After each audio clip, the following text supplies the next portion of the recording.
If you're a working professional, I'm sure you know the feeling. I mean, you are just chronically overwhelmed. Mm, Your phone is buzzing nonstop. Notifications are just piling up. yeah. You're juggling 1,000 tasks, trying to impress the right people, and you have this sort of gnawing anxiety about things that are completely outside your control. Things like funding or a promotion. Exactly. Or, even just why your latest post on LinkedIn didn't get the likes you expected.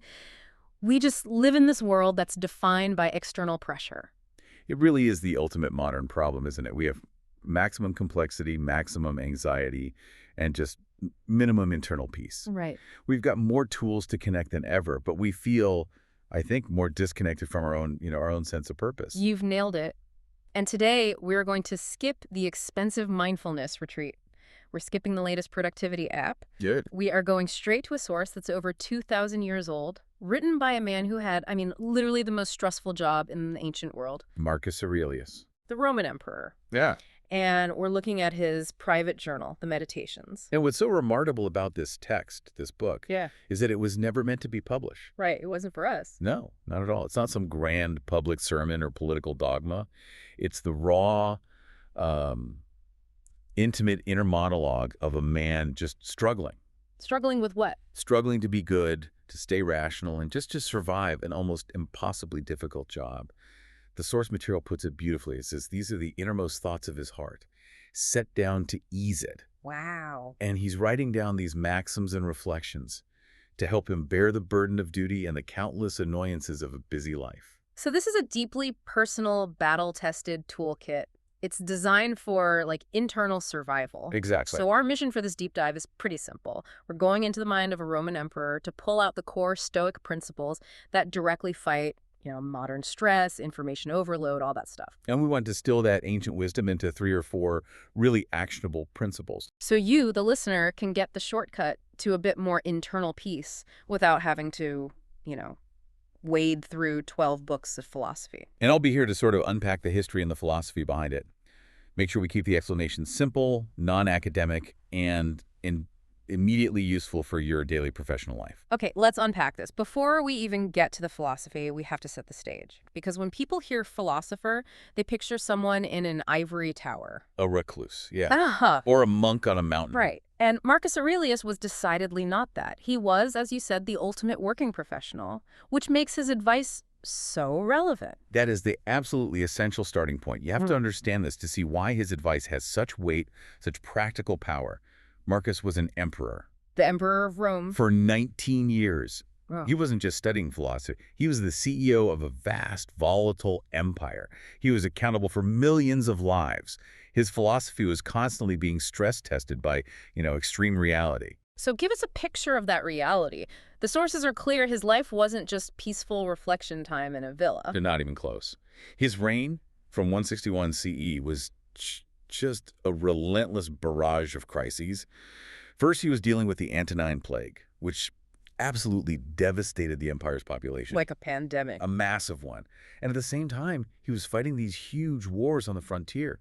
He spent years on campaign fighting tribes like the Quadi and the Sarmate. So this wasn't some distant conflict he was just hearing about. No.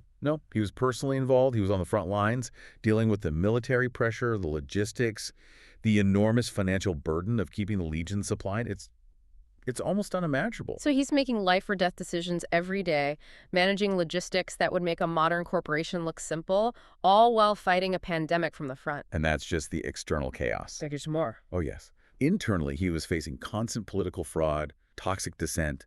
The sources are very clear. He was surrounded by flattery and hypocrisy, even from the nobly born. So office politics on a global scale. Exactly. He had to deal with ambitious subordinates, which all culminated in the incredibly stressful rebellion of one of his top generals, Avidius Cassius. This was a man running an empire that was actively trying to tear itself apart. That sounds...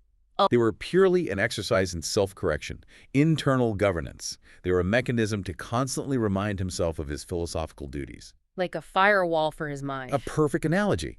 He's writing to himself, telling himself, often very sternly, to refrain from all anger and passion and to maintain an unvariable steadfastness, even in the face of immense personal tragedy. Like what? Things like, and he writes this, after the loss of a child, or in long diseases. Wow. That intimacy is the key, isn't it? This isn't him telling us how to live. This is him holding himself accountable. It's a detailed record of his own mental state, for his eyes only. He was trying to turn what could be a grim, passive resignation into, as one source says, almost a mood of aspiration. So an active choice to be virtuous. Every single day, he's doing mental push-ups, strengthening his character so he doesn't give in to the pressure, the flattery, the exhaustion. So he's building this toolkit from the inside out to handle the worst possible external stress. Let's look at the first tool, the foundation for everything else. This is a huge one for modern anxiety. Principle 1, the dichotomy of control. Or what we can call the freedom formula. I like that. This is the absolute bedrock of Stoicism. It's the first, most important act of sorting the universe. The Stoics made a careful distinction between things which are in our power and things which are not. And if you can get that distinction right, you can immediately stop wasting emotional energy on the wrong things. That is the entire goal. It defines your sphere of influence, and more importantly, it defines your appropriate sphere of anxiety. So what did Marcus put in that tiny little circle of our control? What are the internal things? The things he called the leading principle. Our desires and dislikes, our opinions and affections, and most importantly, our will. The whole point of the training is to bring your whole being under the sway of the will. So relentlessly managing your judgment and your impulses. That's it. That's the only place where true virtue and therefore true, unshakable happiness can actually be found. And what about everything else? The huge, chaotic world outside that circle, the stuff modern life is obsessed with? Everything we typically stress about. Mm-hmm. Health, wealth, honor, and other such. Okay. The Stoics have a specific term for these things. Yeah, for. It means indifferent. And this is a really important concept that gets misunderstood all the time. Let's clarify that, because Yeah. when I hear indifferent, I think Marcus is saying don't care about your health or your job, Yeah. which sounds really passive. It's a common mistake. When a Stoic says something is indifferent, they mean it's morally neutral. Morally neutral. Yes. In and of themselves, those things don't make you a good person or a bad person. They are just the sphere in which virtue may act. An example. Wealth is indifferent. What you do with the wealth, your choices, your generosity, that's what's virtuous or not. A promotion is indifferent. The effort and integrity you showed trying to get it, that's what's virtuous. So the externals are the stage, but they're not the actual play. Exactly. You would, of course, prefer health over sickness, or wealth over poverty. But if the universe gives you sickness, that external event doesn't diminish your ability to be virtuous in your response. The anxiety is misplaced if it's all about the outcome. Okay, let's apply this to a specific modern work anxiety. Let's say I'm on a huge project, and its success depends on market factors I just can't control. Right, a competitor's move, a change in policy. Yeah, my funding gets pulled. Marcus would teach you to perform the action and then relinquish the outcome. You focus 100% on the internal things. Your preparation, the clarity of your decisions, the justice of your actions, your effort. Okay. If you lose the deal, the external indifferent outcome, your virtue is still intact, as long as your effort was rational and just. The project's failure is unfortunate, but it doesn't diminish you. That completely flips the motivation, doesn't it? Instead of chasing the external reward, you chase internal integrity in the process. And it frees you from the anxiety of trying to find perfect security in a world where it's impossible. Marcus has this powerful quote that just takes the sting out of failure. He says, "Whatsoever it is that equally may happen to a wicked man and to a good man is neither good nor evil." That is profound. If getting fired or getting rich can happen to both the best person and the worst person, Then those things can't be the measure of a good life. They're morally neutral, just scenery. and realizing that is liberating. It is. We're encouraged to accept whatever fate brings because it can't touch the part of us that actually matters, our reason, our virtue. To do anything else is to just pointlessly rebel against reality. So what's the actionable step? How did Marcus use this day to day? What's the, the morning routine version of this? It's an internal check-in, a constant, conscious act of self-guidance. He advises, in all things to endeavor to have power of myself and in nothing to be carried about. So don't get swept away. Exactly. Don't let a sharp email or an unexpected setback sweep you away.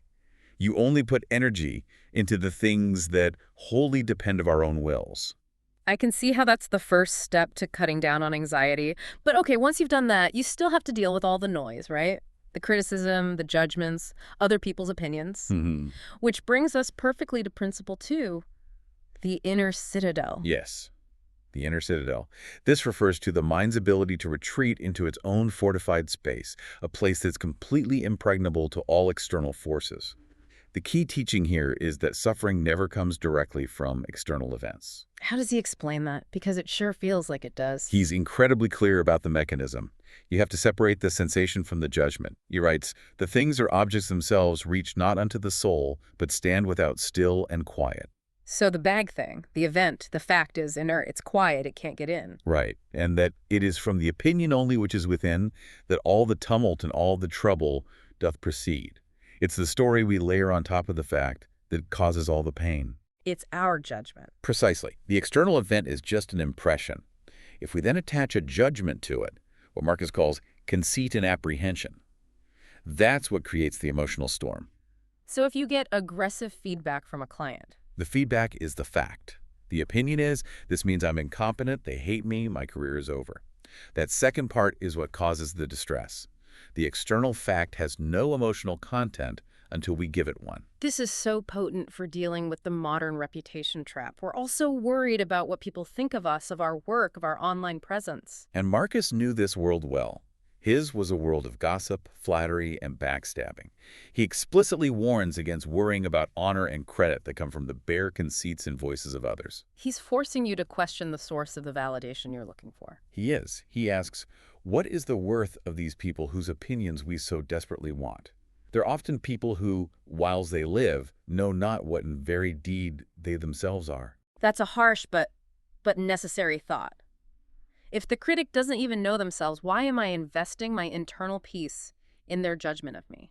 And he applies this specifically to criticism. He gives you a simple, logical firewall. He says if someone speaks ill of you, well, that he speaketh ill of thee, so much is reported. Okay, that's the fact. But that thou art hurt thereby is not reported. That is the addition of opinion, which thou must exclude. The report is a fact. The hurt is the opinion. Your job is to focus only on the objective report.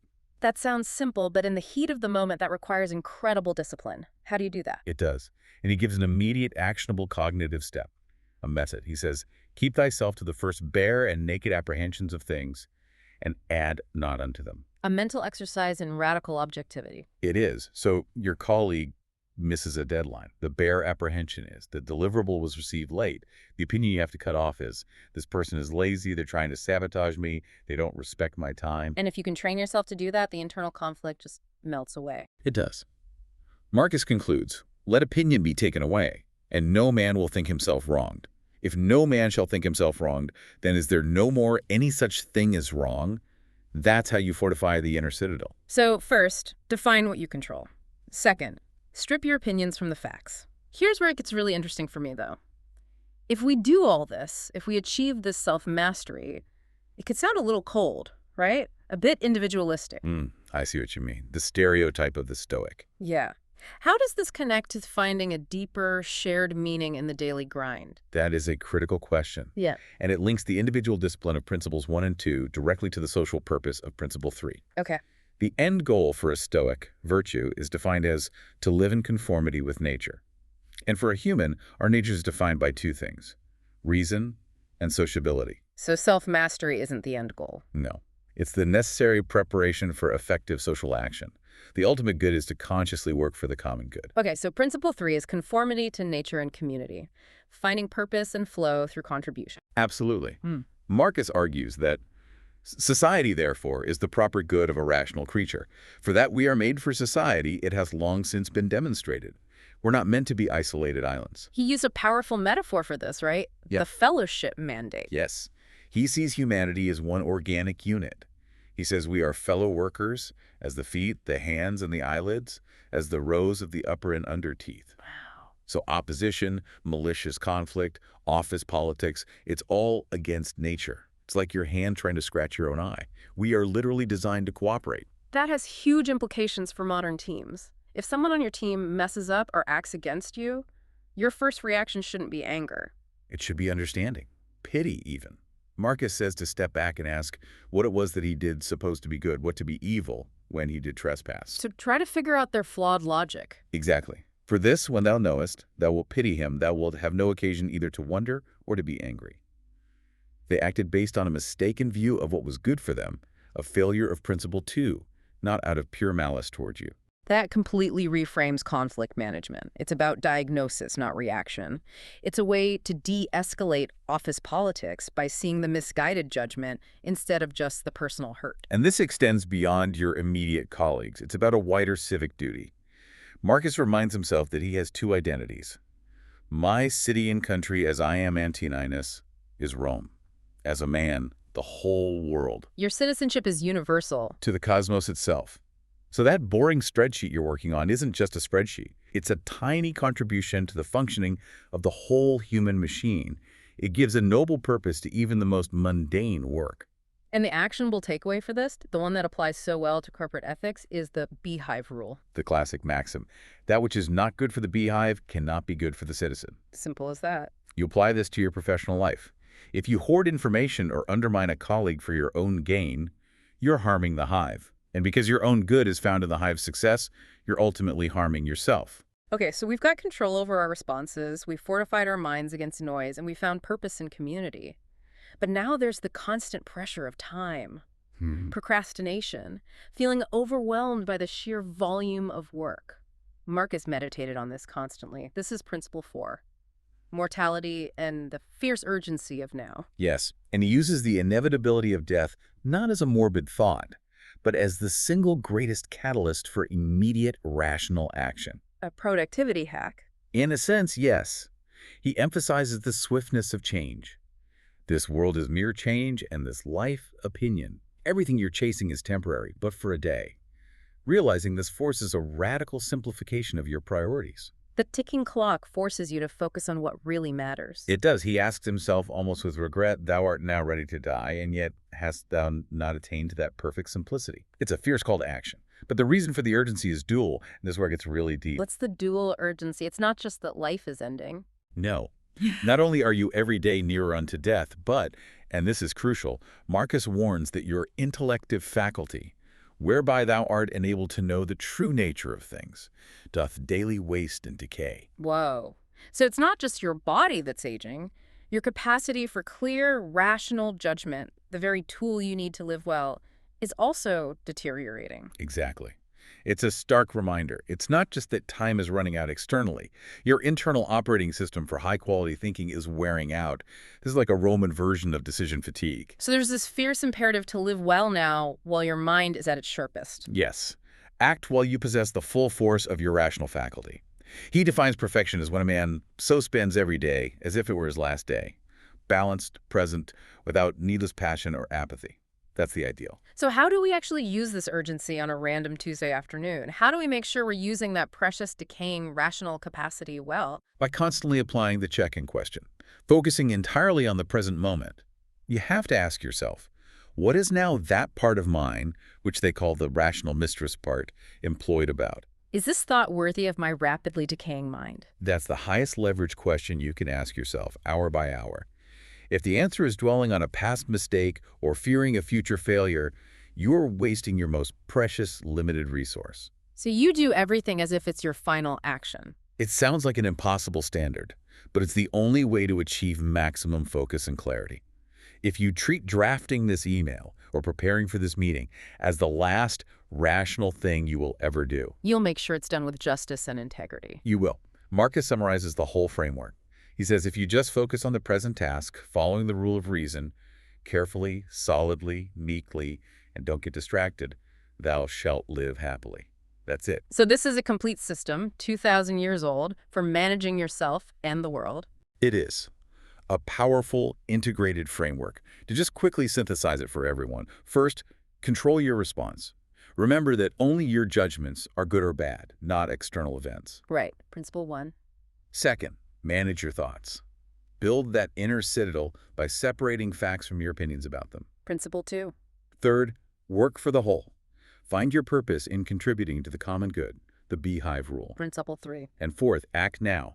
Use your mortality as a reason to execute your present duty with total integrity and urgency. And it's all built on the idea that your greatest protection, your ultimate safety net, is your own mind. That's the ultimate refuge. Marcus says, a stronger place, whereunto to make his refuge, and so to become impregnable. And better fortified than this hath no man.